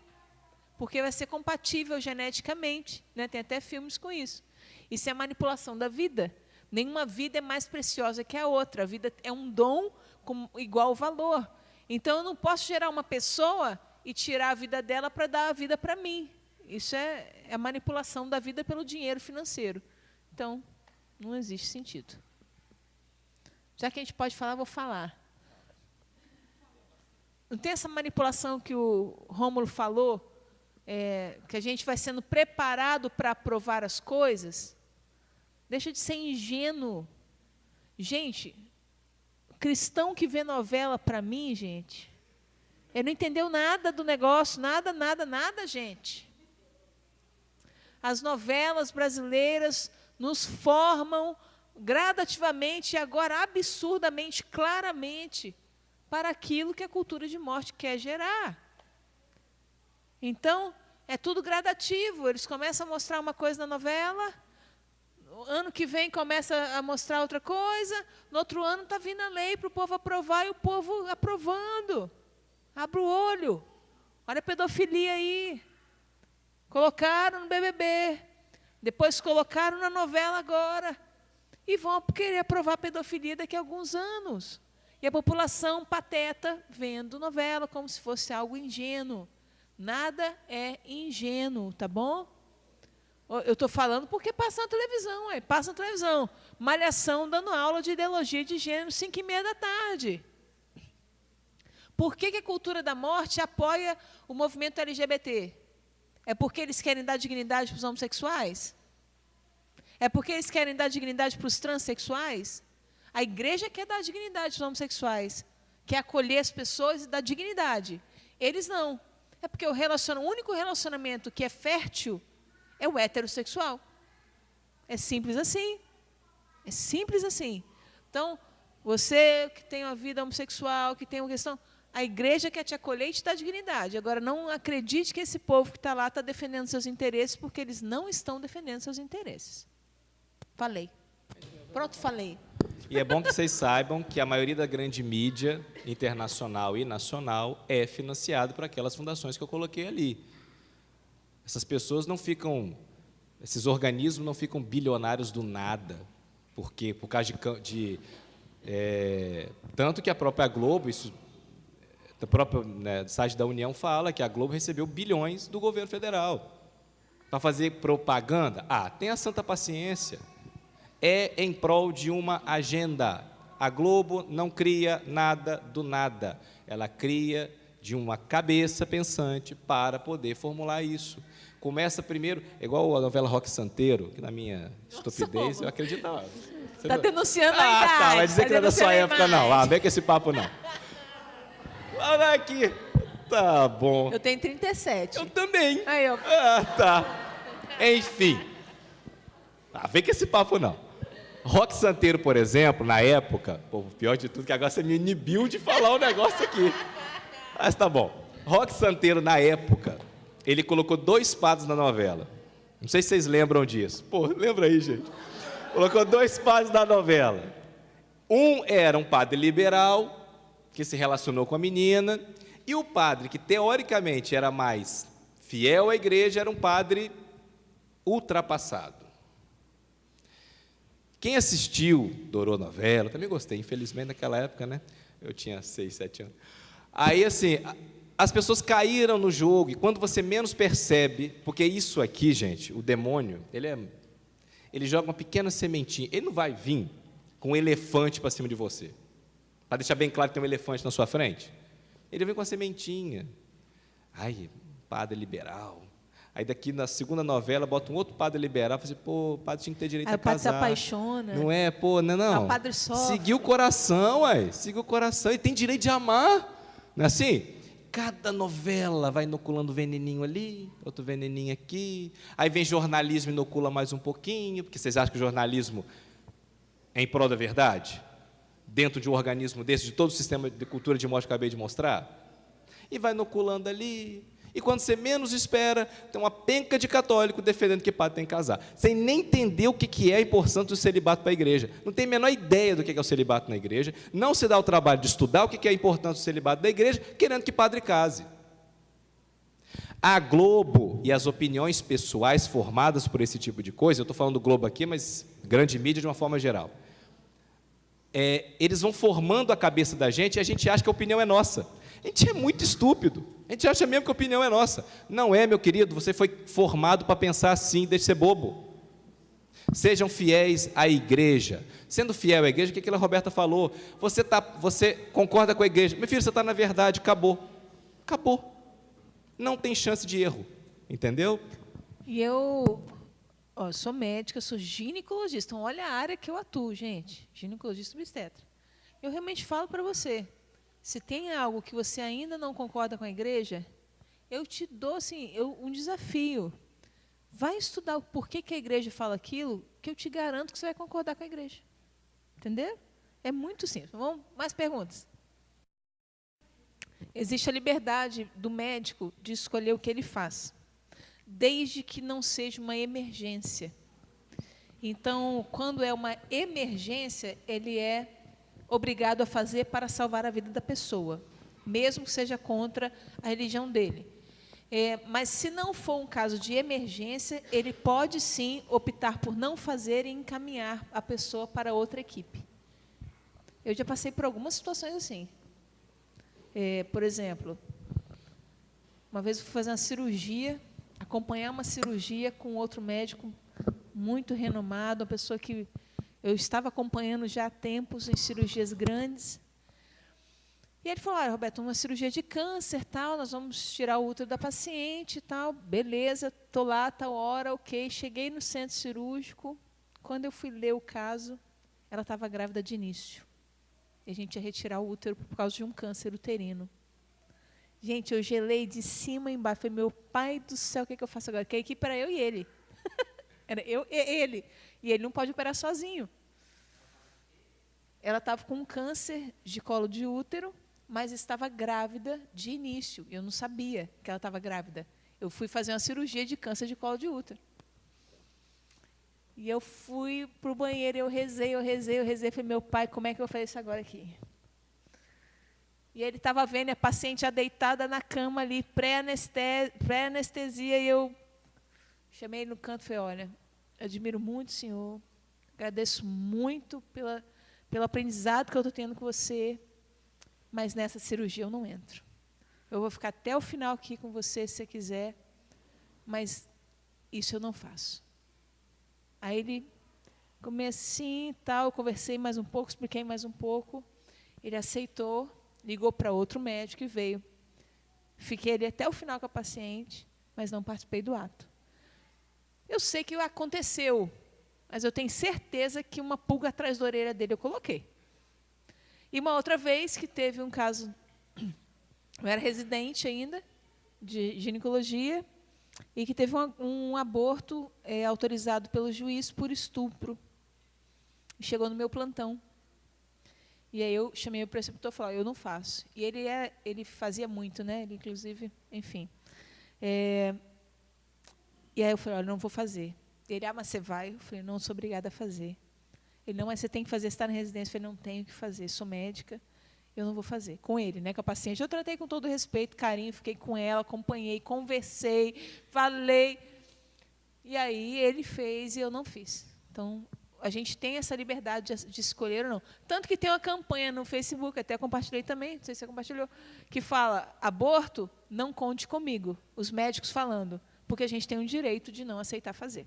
Como não é um ato de urgência, se os médicos simplesmente falarem, não vamos fazer, acabou a lei, não tem mais. Só que dá muito dinheiro, então tem muito médico querendo fazer, porque dá muito dinheiro. A anencefalia, ela tem um tempo que pode ser curto ou longo. Já teve casos aí de 2 anos e a criança está viva, 3 anos e a criança está viva, porque depende também do grau de anencefalia que a criança tem. Falando de uma forma geral do sofrimento, quando às vezes eu converso isso com as pessoas sobre o sofrimento nada mais é o quê?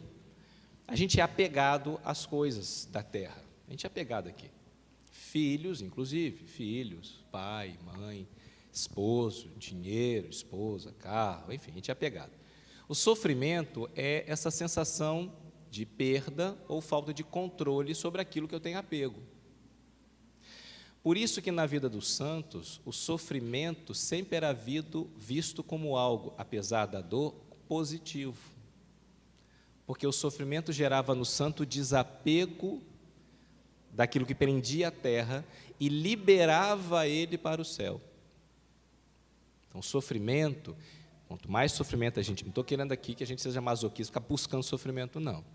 Os sofrimentos que pela providência divina chega até você, ele pode ser encarado das duas formas. De forma negativa, aí eu sempre lembro de uma passagem de Santo Agostinho, onde ele está na prisão, onde haviam 2 presidiários na prisão e uma janelinha. E ele coloca que nessa prisão, um presidiário resolveu olhar para a lama e o outro as estrelas. Tudo que acontece na vida da gente sempre tem a possibilidade de ser visto como algo providente, aquilo que pode nos desapegar da vida material e nos abrir para o novo de Deus, nos abrir para o amor de Deus. Porque em meio ao sofrimento, Deus está ali, Ele está junto de você. Você não tem uma ajuda simples, você tem uma ajuda de Deus, você é profundamente amado no sofrimento. Isso é uma realidade assim, que todo mundo que vive, Padre Pio, por exemplo, Padre Pio de Pietreutina, sofreu absurdamente. Quem lê um pouquinho dos diários dele, vê, nossa, é um sofrimento absurdo, sobre-humano, e ele vivia o sofrimento de forma sobrenatural, porque nenhum homem ou mulher é capaz de viver esse sofrimento naturalmente, tá? Dessa forma tranquila, não, gente. Os santos foram santos porque Deus socorreu no sofrimento. É uma ajuda sobrenatural. Quando vocês veem um santo passando um sofrimento, saibam, ali está Cristo crucificado. Ele não vive aquele sofrimento separado. Eu estava vendo uma vez, eu vi o Padre Paulo Ricardo falando uma coisa que é belíssima e é uma grande verdade. Nós não temos filhos para o mundo, gente. Nós temos filho para o céu. Não me importa se é anencéfalo, não me importa se teve aborto espontâneo, não me importa isso. Nós temos filho para o céu, nós não queremos povoar a cidade dos homens, nós queremos povoar a cidade de Deus. É o céu que a gente quer povoar. Não me interessa se foi anencéfalo, quando eu estiver lá, é corpo glorioso, o cérebro vai estar lá, glorioso. Entendeu? Não estou preocupado com isso. Não é, lógico, a nossa parte humana, apegada, vai sofrer. A parte humana vai sofrer. Mas se esse sofrimento é vivido em Deus, no Cristo crucificado, você compreende a dimensão desse sofrimento com uma nova ótica. Eu vou repetir para poder sair no microfone, tá? Ela falou que ela fizeram um estudo sobre o sofrimento da mãe de anencéfalo, que abortou, e o sofrimento da família que seguiu até o final, e a criança morreu. E o sofrimento de quem abortou é infinitamente maior. É exatamente isso, gente. O sofrimento, ele é um ato que vem de dentro para fora. Ele é um ato da escolha que eu faço pelo mal ou do apego que eu tenho. Porque o sofrimento, aí você fala, nossa, Deus quer que a gente sofra. Deus não quer que ninguém sofra. A gente só sofre porque estamos apegados. O que Deus queria é que nós estivéssemos livres e assim pudéssemos viver a vida plena e feliz. A gente sofre por causa disso. Então, fantástico. E, realmente, o que causa o mal do homem é o que eu decido construir de mal. Não o externo, né? Eu sempre falo com as pacientes que vivem o aborto, que é muito duro viver o aborto. Que as crianças, os filhos, eles vêm na nossa vida para serem amados e para mudar a nossa vida. Se isso for por um dia, por uma semana, por um mês, que sejam amados e que mudem a nossa vida para o bem. Se ficarem 50 anos, que sejam amados e mudem a nossa vida para o bem. Quem controla o tempo não somos nós.